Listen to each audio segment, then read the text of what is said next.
감사합니다.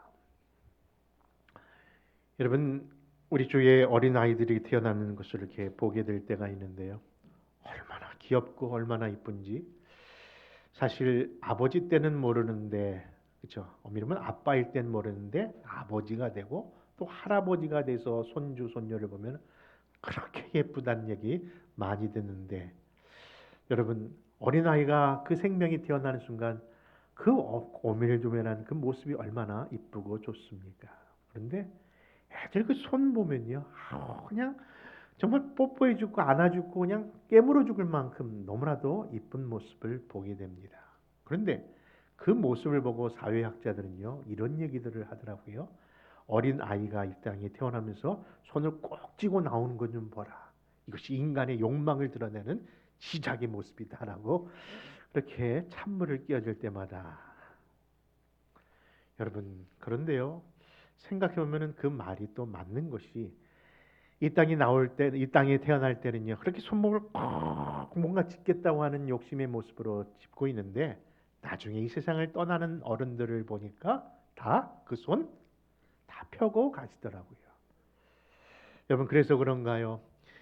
이 땅에 있는 모든 영토에 최고로 많은 영토를 정복했던 알렉산더 대왕은요, 자신의 죽음 앞에 이런 유언을 남겼다고 하지 않습니까? 그것은 바로 나의 죽음이 소금 속에 나는 아무것도 지고 가지 않았다는 것을 보여주기 위하여 내 손을 꼭 보이게 하라. 여러분, 그래서 그런 말이 나왔나 봅니다. 인생은 공술의 공수거. 그렇죠? 빈손으로 왔다가 빈손으로 가는 인생인가 봅니다. 여러분, 이러한 인생을 논하는 것은요, 우리 말 중에 한글뿐만 아니라 한자에 날생자가 그런 의미를 또 부여하고 있더라고요. 날생자. 여러분, 날생자 아시지 않습니까? 네, 그 정도는 다 아는 거 아닙니까? 네. 근데 그 날생자를 이렇게 보면요, 소우자에, 그리고 아래 뭐가 있냐면은 한일자처럼 길게 이렇게 뭐가 이렇게 길게 그려져 있어요. 그러니까 길과 같은 외길을 위해 누가 걸어가는 거예요? 소가 걸어가는 것을 인생을 표현하는 표현이더라고요. 그래서 그런가요? 우리의 삶 속에 보면은 정말 힘들고 좁고 어려운 그런 삶을 사는 것이, 소처럼 일을 해야만 사는 그런 모습이 인생이 아닌가 생각해 봅니다. 여러분, 이런 인생의 깊은 철학을 오늘 담으면서 여러분들, 그런 똑같은 인생의 철학 속에 우리에게 교훈을 주고 또 말씀을 주는 그런 성경이 있는데요. 그것은 바로 오늘 본문으로 삼고 있는 전도서입니다.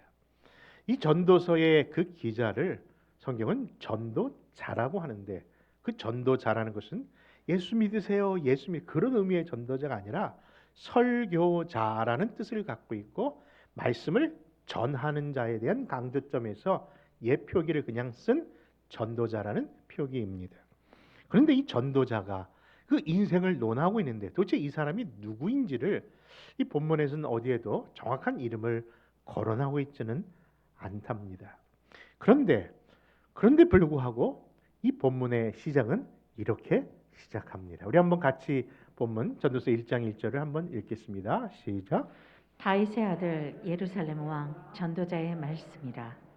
여러분, 방금 표현했던 것처럼 실제로 이 전도자, 그렇죠? 인생을 논하고 있는 전도서의 그 전도자가 누구인지는 모르나 그가 누구라고 하는 의미를 계속 부여하고 있어요. 여러분, 사실요, 이 전도서가 과연 누가 썼는가에 대한 학자의 의견이 많거든요. 왜냐하면 전도서 1장 1절에서 오늘 본문을 하면 11절까지 문체와, 그리고 또 12장 마지막 부분에서의 문체와 그 가운데 문체가 달라요. 다르다는 것은요, 그 주어가 나가라는 표현이 있고 아니면은 또 그가라는 3인칭 표현을 하면서 이것이 전도자가 누군가를 잘 이렇게 정확히 구분하지 못하게 표현되어 있는 속에 이 말씀이 구성되어 있거든요. 그런데 그가 누군지는 정확히 모르겠으나 누구여야 한다, 누구일 것이라는 것으로 몰아가는 것이 이 전도서의 특징입니다. 근데 여러분, 방금 읽었듯이 다윗의 아들이고 예루살렘의 왕이라면 누구겠습니까? 그렇죠. 그 모든 것을 누렸던 솔로몬 왕이라고 하는 것으로 밀어붙이고 있는 모습을 보게 되는 것이죠. 여러분 그렇습니다. 읽으신 바와 같이 정확하게 전도서의 기자가 누구인지는 밝히고 있지 않지만은 모든 인생들이 바라고 원하는 상이 있죠. 그게 뭐냐면은 바로 갈망하는 부자와 그리고 부귀와 영화 그리고 지혜, 이 모든 것을 소유하고도 누리고 남는 그런 자가 왕일진데, 바로 그런 사실의 모습 속에 솔로몬이라는 사람을 우리는 연상케 하고 있다는 것을 보게 됩니다. 그런데 그가 솔로몬인지 아닌지는 정확하게 구분이 되어 있지 않아서 그렇게 말은 못하겠으나, 분명 이 부귀와 명성과 지혜가 있던 그 전도자가 이 전도서를 시작하면서 처음과 마지막에 하는 내용을 한번 들어보시렵니까? 그렇죠. 우리 인생들이 그렇게 바라고 있는 모든 것을 소유했던 사람이 그 인생의 마지막 길에서 그 인생을 표현하는 것을 한번 찾아 읽겠습니다. 우리 1장 2절과 12장 8절입니다. 같이 읽습니다. 시작. 전도자가 이르되 헛되고 헛되며 헛되고 헛되니 모든 것이 헛되도다. 사람이 여러 해를 살면 항상 즐거워할지로다. 그러나 깜깜한 날들이 많으니 그 날들을 생각할지로다. 다가올 일은 다 헛되도다. 여러분, 그 서두에 그리고 마지막 부분에 그 인생을 향하여 뭐라고 한다고요? 헛되다라고 이야기한다고 표현되어 있습니다. 여러분, 헛되다. 사실 이 말씀을 생각하면서 떠오르는 이야기가 하나 있었습니다. 여러분들, 우리가 그림은 잘 모르지만은 그래도 여러 명화 중에 이 그림은 하나 알 겁니다. 그게 뭐냐면은 레오나르도 다빈치가 그린 모나리자입니다.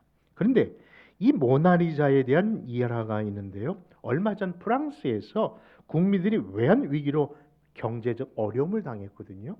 근데 그 어려움이 당하자 국민들이 뭐라고 하냐면 우리 모나리자 그림 그냥 팔아서 우리의 국채를 갚아버리자는 이야기를 했답니다.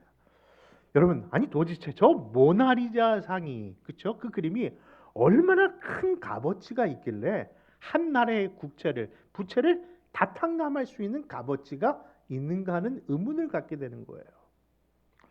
여러분, 저 그림 다 아시지만은 이 모나리자의 그 그림의 값이 왜 이렇게 비싼 이유가 무엇일까요?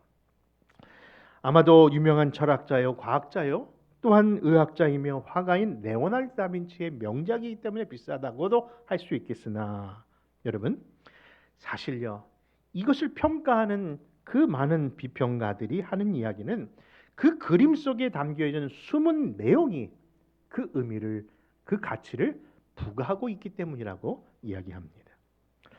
그런 의미에서 여러분들 이미 보았습니다마는 그 담겨진 가치가 도대체 뭔가 다시 한번 평가를 해본다면요, 제 나름대로 생각해 보니까요, 그 그림 속에 그렇게 아름답다 할 수 없는 여인의 모습이 있고요. 그리고 왜 하필이면 눈썹이 없을까? 그것도 참 이상하다는 생각을 해봅니다. 그런데 왜 그런 여인의 모습이 우리 안에 명화로 기억되는 것일까요? 아무리 봐도 그 여인의 미소가 냉소인지 아니면 썩소인지 모르겠으나, 이것을 평가하는 한 그 평론가의 글을 읽고 한번 이 이야기를 소개할까 합니다.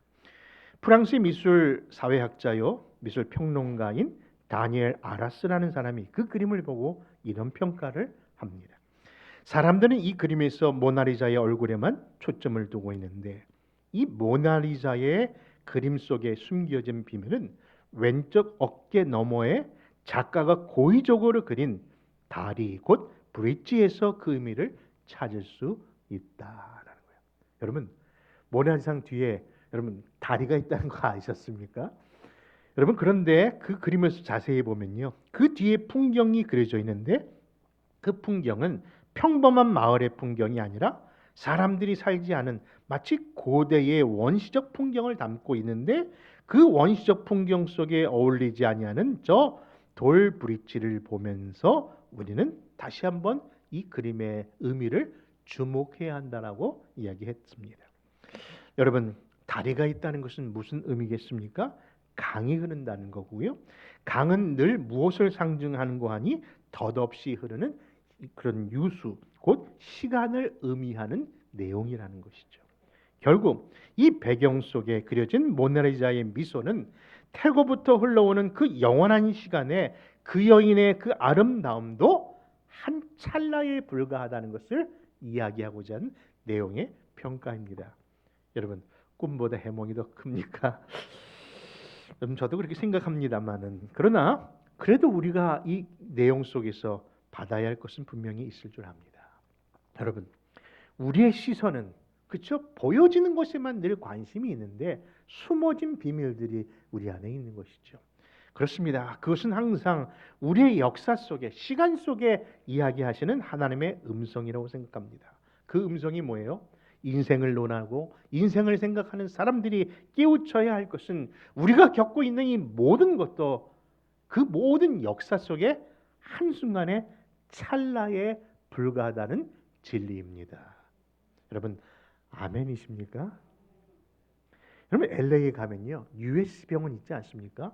이 병원을 시립병원이라고 하고 대학병원 하면서 많은 어려움 당한 분들이 그곳에서 고침을 받는데요. 그 1층 로비에 가면요, 그 병원을 빛낸 수많은 닥터들의 사진이, 그것도 대형 사진이 그 모든 그 벽에 걸려 있답니다. 그런데 그 벽에 걸려 있는 사진 속에 이 병원을 빛낸 영웅이라고 하는 그런 표현으로 그 사진이 걸려 있는데, 사실 생각해 보면요, 그 병원에 걸려 있는 영웅들의 사진은 사실 지금은 존재하지 않은 뭐예요? 영웅 사진이 아니라 영정 사진이에요. 여러분, 무슨 의미겠습니까? 아무리 이 세상을 빛낸 영웅이고 그런 위대한 인물이라 할지라도 그 역사 속에 한 찰나에 있다가 사라진 그런 인물에 불과하다는 겁니다. 여러분, 그런 의미에서 우리가 살고 있는 이 모든 세상은 다 영원한 것은 없다는 것이죠. 우리가 사는 인생의 모든 순간도 다 찰나의 순간이며 찰나의 미소일 뿐입니다. 그런 의미에서 오늘 본문이 주고 있는 이 전도자는요, 그렇기 때문에 우리 인생에서 정말 우리가 바라봐야 되고 바라보지 말아야 하며 무엇을 따라가야 되는지 그것을 이야기하면서 먼저 선언했던 것은 이 하늘 아래는 다 헛되고 헛되며 모든 것이 다 헛되다라고 이야기를 하고 시작하는 겁니다. 그렇다면 이런 해 아래에 살고 있는 저와 여러분들이 어떤 삶을 살아야 할까요? 그에 대한 좋은 우리에게 주시는 교훈은요, 첫 번째, 영원하지 않은 인생, 그리고 영원한 그런 복된 인생이 무엇인지를 알고 살자는 겁니다. 그런 의미에서 오늘 본문 3절에서 7절의 말씀을 다시 한번 읽겠습니다. 제가 먼저 읽겠습니다. 해 아래서 수고하는 모든 수고가 사람에게 무엇이 유익한가? 한 세대는 가고 한 세대는 오되 땅은 영원히 있도다. 해는 뜨고 해는 지되 그 떴던 곳으로 빨리 들어가고 바람은 남으로 불다가 북으로 돌아가며 이리 돌며 저리 돌아 바람은 그 불던 곳으로 돌아가고 같이 있습니다. 모든 모든 강물은 다 바다로 흐르되 바다를 채우지 못하며 강물은 어느 곳으로 흐르든지 그리로 연하여 흐르느니라. 아멘. 여러분, 오늘 이런 귀한 주제적인 말씀 속에 우리 안에 인생의 삶에 잠시 멈춤, 그렇죠? 우리가 TV 볼 때마다 잠시 퍼즐을 누르는 것처럼 우리가 걸어온 인생, 또 앞으로 걸어갈 인생의 한 중간에서 잠시 한번 멈춰서 내 인생을 한번 돌아보는 시간이 있었으면 좋겠습니다. 여러분, 전도서의 전도자는요, 분명히 인생의 허무함을 이야기하면서 무엇과 비교하고 있다고요? 영원한 것과 영원하지 않은 것을 이야기합니다. 여러분, 영원한다는 것을 이야기하면서 등장했던 그 내용들은요, 땅이었고요, 해였고요, 바람이었고요, 강물을 예로 들어서 우리 인생을 이렇게 비교합니다. 여러분, 해는 반복하며 뜨고 지고 있습니다. 바람도 이리저리 불면서 우리 주위에 늘 머물고 있는 것 같습니다. 그리고 저 산과 모든 땅도 늘 그 자리를 지키고 있습니다. 그런데 놀라운 것은 이 모든 것을 바라보고 즐기며 다스린다고 하는 만물의 영장이라고 하는 우리 인간은요, 그 모든 것에 뭐예요? 잠시 머물다가 가는 그런 일시적인 존재밖에 되지 않는다는 겁니다. 여러분, 도리어 그 자연이 우리가 그것을 보고 즐기고 다스리고 있는데 불구하고 그 자연은 존재는 영원하다는 것을 이야기합니다. 여러분, 그러면서 우리에게 깨우쳐주는 인생의 철학이 아마 있을 줄 압니다. 무엇이 정말 영원한 것이고 무엇이 정말 일시적인 삶인가? 여러분, 오늘은 철학자가 되는 기분입니다. 그런데 여러분, 이런 철학을 얘기하면요, 많은 분들이, 특별히 젊은 분들이 아유, 뭐 아직 나는 젊은데 뭐 그런 얘기는 관심이 없습니다라고 표현할지 모르나, 사실 누가 들어야 됩니까? 바로 젊은 사람들이 들어야 한다고 생각합니다. 여러분, 오늘 본문을 시작하면서 이 전도서를 쓴 저자가 누구라고 했습니까? 정확한 이름은 등장하지 아니하는데 누구일 것이라는 것만 이야기했습니다. 그런데 이 전도서를 쓴, 인생의 철학을 논하고 있는 전도서를 쓴 그 전도자가 누구인지는 이름은 밝히고 있지는 않지만요, 이 전도서를 반드시 읽어야 할 대상은 아주 정확하게 명명하고 있답니다. 여러분, 그것이 어떤 대상인가? 전도서 12장 1절과 2절을 통해서 다시 한번 그 음성을 듣습니다. 같이 읽습니다. 너는 청년의 때에 너의 창조주를 기억하라. 곧 금과한 날에 이르기 전에 나는 아무 낚시 없다고 할 해들이 각각 비전에 해와 빛과 달과 별들이 어둡기 전에 비 뒤에 구름이 다시 일어나기 전에 그리하라. 여러분, 이 말씀은 누가 들어야 된다고 하십니까? 바로 청년의 때에 들어야 한다는 것이죠. 많은 분들이 내가 좀 일찍 믿었으면, 일찍 이 말씀을 듣고 돌아왔으면 다른 인생을 살 터인데, 여러분, 그렇게 후회한 분도 있을 줄 압니다. 여러분, 사실 요즘 우리 교회의 모습을 보면요, 그렇죠, 많은 교회들의 모습을 보면은 교회마다 안타까운 사실이 있는데 아이들이 없어요. 청년이 없어요. 젊은이들이 없어요. 죄송하지만은 앞으로 20, 30년 후에 정말 이 한국 교회가, 아니 이 땅의 교회가 어떻게 될지 아무도 모를 정도로 위급한 상황입니다. 왜 그 젊은이들이 그러면 이 땅에 없는 겁니까? 여러분, 노는 것, 세상 속에 나가면 다 있어요. 근데 어디 없습니까? 청년의 때에 들어야 하나님을 듣지 않았기 때문에 그들이 이 자리에 없는 이유인 줄 압니다. 여러분, 그런 의미에서 한 세대가 가고 또 한 세대가 오기 전에 반드시 창조주 하나님을 전하는, 그렇죠? 선교적 사명과 교육적 사명을 우리 교회가 든든히 잡고 이 젊은이들을 구원하는 이 복음 사역에 온 성도들이 이제 뭐요? 남은 여생의 기도 제목으로 삼아 주시기를 부탁드립니다. 두 번째, 인생의 헛됨을 표현하면서 주시는 교훈은요, 해 아래는 새 것이 없다는 말씀을 이어서 하십니다. 우리 한번 8절에 10절의 말씀을 또 한번 읽습니다. 시작. 모든 만물이 피곤하다는 것을 사람이 말로 다 말할 수 없나니 눈은 보아도 족함이 없고 귀는 들어도 가득 차지 아니하도다. 이미 있던 것이 후에 다시 있을 거고 이미 한 일을 후에 다시 할지라. 해 아래에는 새 것이 없나니 무엇을 가리켜 이르기를 보라 이것이 새 것이라 할 것이 있으랴. 우리가 있기 오래전 세대들에도 이미 있었느니라. 아멘. 여러분, 읽으신 바와 같이 특별히 전도서 1장에 보면요, 유난히도 부정적인 동사들이 많이 나옵니다. 여러분, 부정적인 동사라는 것은요, 2절에 보니까 헛되다는 것이 5번이나 반복되면서 그렇게 부정적으로 인생을 얘기합니다. 또는 9절에 보니까 해 안에는 뭐가 없다고요? 새 것이 없다라고 이야기합니다. 11절에 보도요, 인류의 모든 흔적, 인생이 이렇게 열심히 살아왔는데 그 흔적을 결코 기억됨이 없다라고 그렇게 단정해 버립니다. 여러분, 그래서 그런가요? 탈무드를 쓴 유대교의 할렐이라고 하는 학자들에 보면요, 이 전도서를 되게 무시합니다. 이것은 거룩한 손을 더럽히는 책이야 하면서 이 전도서를 성경이라고 인정하지 않는 사람들이 있답니다. 그러나 여러분, 하나님의 지혜를 그냥 떠먹여 주시는 그런 잠언과 같은 말씀도 귀하지만은요, 그렇죠? 인생을 논하는 잠언, 그 말씀도 있습니다만은 이 전도서처럼 마치 뾰족한 지팡이를 콕콕 찌르면서 정신 차리라고 하면서 부정적인 말을 하고 있는 이 전도서 역시 살아계신 하나님의 말씀인 줄 믿으시기 바랍니다. 여러분 그렇습니다. 이 강단에서 우리가 하나님의 부드럽고 귀한 유한 말씀만 들을 것에 대하여 아멘만 할 것이 아니라 때로는 책망하고 때로는 여러분들에게 지적하는 말씀이 있다 할지라도 여러분 그 말씀도 하나님이 뜻 안에 있고 말씀 안에 있다면 아멘 하시기를 바랍니다. 왜 그러냐고요? 성경은 모든 하나님의 감동으로 된 것으로 교훈도 있고 뭐도 있어요?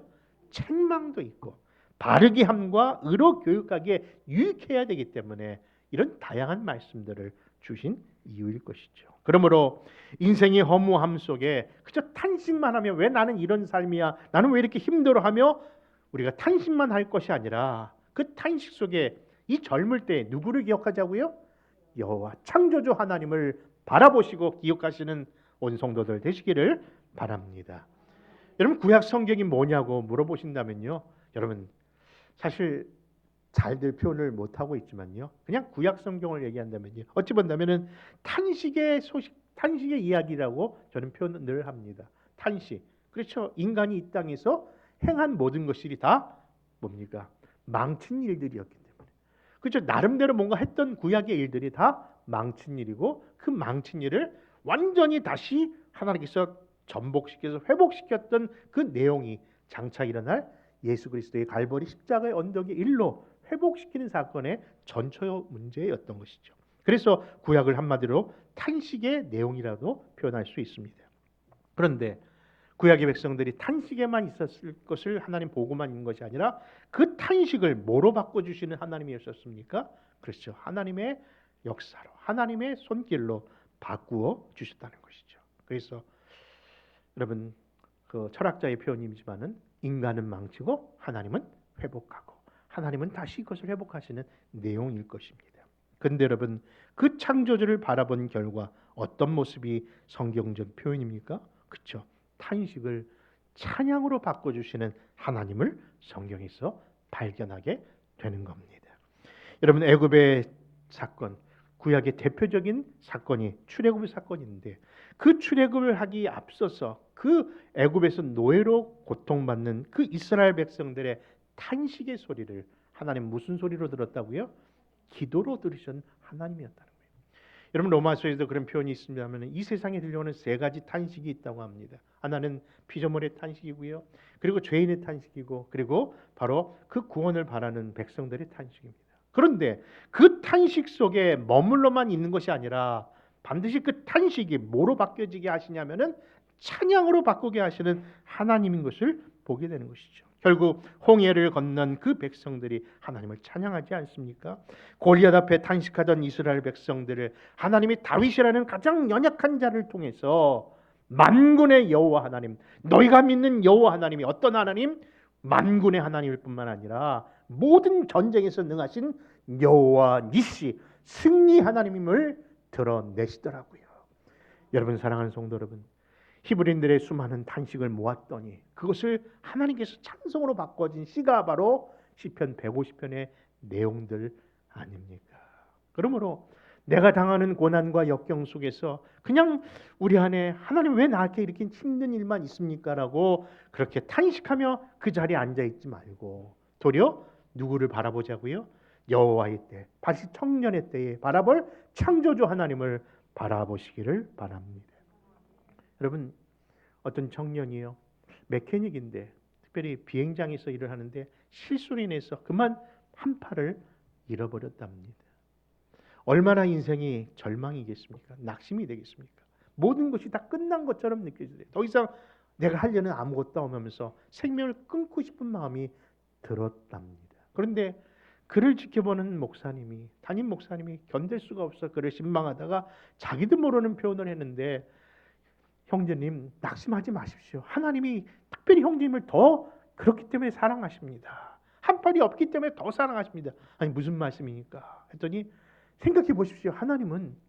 하나님도 형제님처럼 한 팔이 없으세요. 아니 무슨 소리입니까? 했더니 성경에 보십시오. 성경에 하나님의 오른손은 나오는데 어디에도 하나님의 왼손 얘기가 없는 것은 하나님의 왼손이 없는 거 아니냐고 자기는 모르게 표현했지만은 도리어 그 이야기에 여러분 도리어 소망을 갖게 되더랍니다. 분명히 하늘나라 가서 백 목사님이 하늘나라에 하나님은 왼손 없다고 했는데 하나님 다 계시네요라고 그때 따지거나 묻지 마시고 의미만 생각하세요. 무슨 의미겠습니까? 우리의 연약함을 아시고 그것을 담당하시는 하나님, 우리의 부족함, 우리의 연약함, 때로는 어떤 성도들 가운데 한쪽을 못 쓰시는 분이 계세요. 여러분 어떤 분은 한쪽 눈이 불편하신 분이야. 아니 한쪽 귀가 안 좋아서 늘 그 자리에 앉아야만 들린다고 하시는 그런 분도 있고요. 그 오른손을 못 쓰고 왼발을 못 쓰셔서 걸음이 불편한 분들이 이 자리에 있습니다. 그런데 놀라운 것은 그럼에도 불구하고 잘 살아가십니다. 누가? 하나님이 그 왼손 또는 오른손 팔 되어주시고 눈 되어주시는 줄 믿기 때문입니다. 그러므로 사랑하는 성도 여러분, 우리도 어떤 탄식에만 머물러 있지 말고 누구를 기억하자고요? 창조주 하나님. 창조주가 뭐예요? 나를 지으신 하나님, 이 우주 만물을 주관하신 하나님이 누구의 하나님? 나의 하나님이요, 나의 아버지됨을 시때때로 고백하기를 바라는 겁니다. 그리고 이제 전도서의 결론으로 세 번째 교훈을 주시는데요. 그 내용은 바로 복된 인생이, 그렇죠? 헛된 인생. 해 아래 삶은 헛된 인생이긴 하지만은 복된 인생도 우리에게 있다는 것을 이렇게 말씀합니다. 11절에서 14절 말씀 같이 있습니다. 시작. 이전 세대들이 기억됨이 없으니 장래 세대도 그 세대들과 함께 기억됨이 없으리라. 나 전도자는 예루살렘에서 이스라엘 왕이 되어 마음을 다하여 지혜를 써서 하늘 아래에서 행하는 모든 일을 연구하며 살핀즉 이는 괴로운 것이니 하나님이 인생들에게 주사 수고하게 하신 것이라. 내가 해 아래에서 행하는 모든 일을 보았노라. 보라, 모두 다 헛되어 바람을 잡으려는 것이로다. 아멘. 여러분, 전도서에서 반복하는 단어가 있다고 말씀드렸습니다. 그것은 헛되다라는 단어입니다. 성경 전체에 보면요 70여 차례가 나오는데요.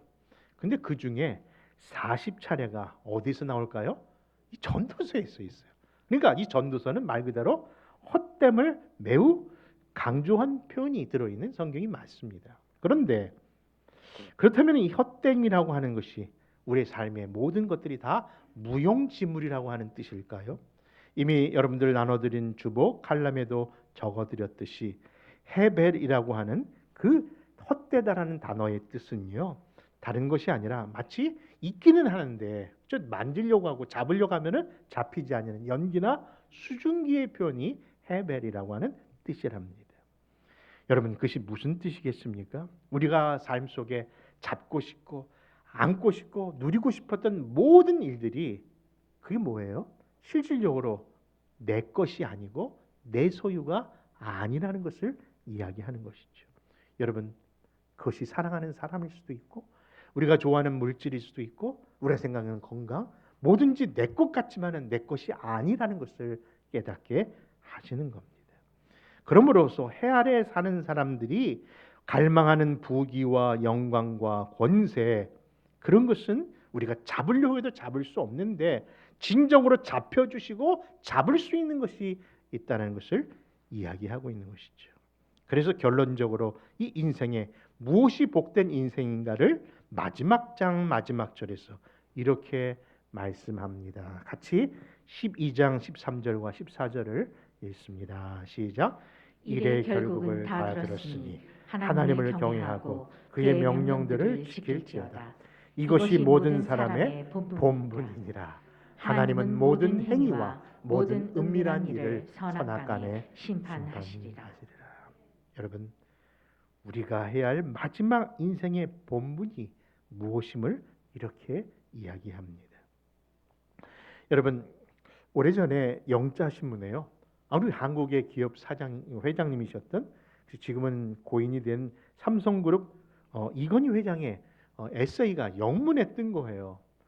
저는 비록 번역본을 봤습니다만은 그 영문의 기사의 제목이 뭐냐면은 The Time Based Competition이라고 하는 그런 타이틀과 함께 그 글이 올라왔답니다. 그 내용인즉슨요, 제목은 시간의 바탕을 둔 경쟁이라는 제목으로 그런 내용을 담고 있는데요.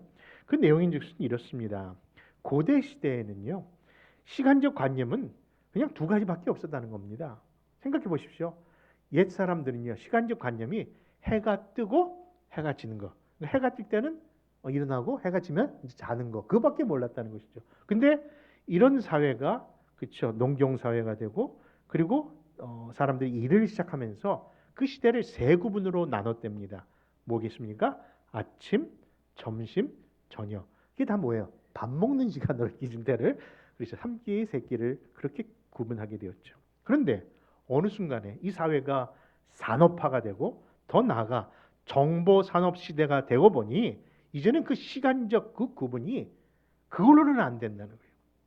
여러분, 일주일 단위, 그것도 안 되고 24시간 시간적 단위로 아침 저녁 뭐 완전히 더 하는데 시, 분, 초를 다투는 시대가 지금 우리가 살고 있는 21세기 현실이라고 하는 내용의 글을 이건희 씨가 누가 써줬는지 모르지만 하여튼 그 글을 이렇게 올려 썼답니다. 여러분, 그러면서 그분이 뭘 강조했냐면요, 이 얘기를 합니다.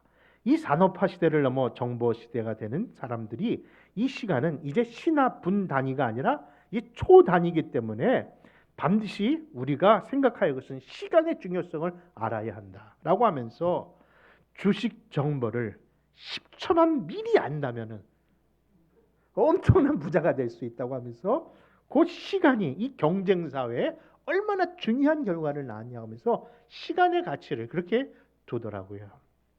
여러분, 오늘 말씀을 마치면서 저는 이렇게 도리어 시간에 대해 이야기합니다.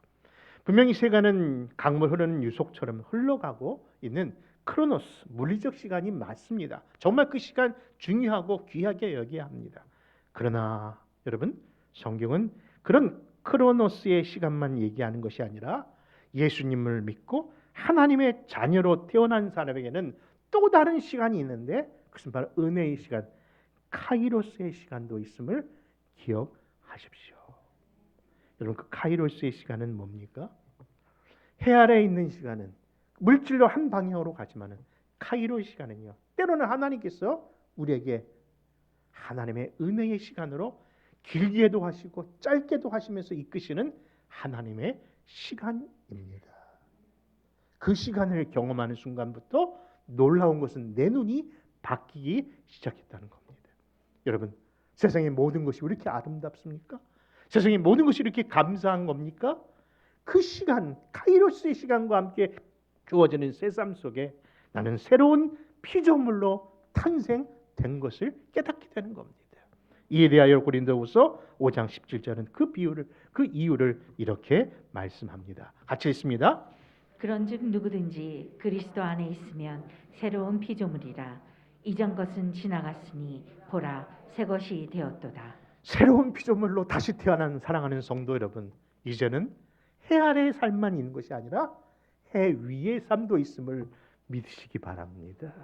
비록 해 아래 정말 헛된 것을 바라보고 누리며 살아야 되는 형편이지만은 새로운 피조물로서 저 해 위에 하나님께서 우리를 지키시고 보호하시고 함께 하신 것을 믿고 저 천상 향하여 가는 그 길 속에 늘 이 말씀, 내게 주어진 인생, 하나님을 바르게 경외하고 분부하신 그 명령을 준행함으로 사람의 본분뿐 아니라 성도의 본분을 온전히 드러내시는 그런 우리 교회와 성도 되시기를 축원합니다.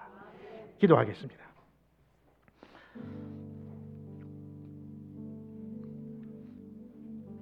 고맙고 감사하신 아버지 하나님, 오늘도 우리에게 다시금 인생의 그 중심에 무엇을 바라보고 어떻게 살아야 하는가를 말씀으로 우리에게 주님 비춰주시니 감사합니다.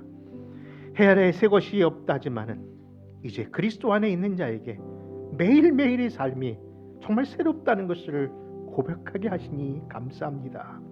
주님, 이제 늘 주님의 말씀 기억하며 우리의 삶 속에 감사와 찬양으로 숭송하는 그런 복된 인생들 되게 하여 주옵소서.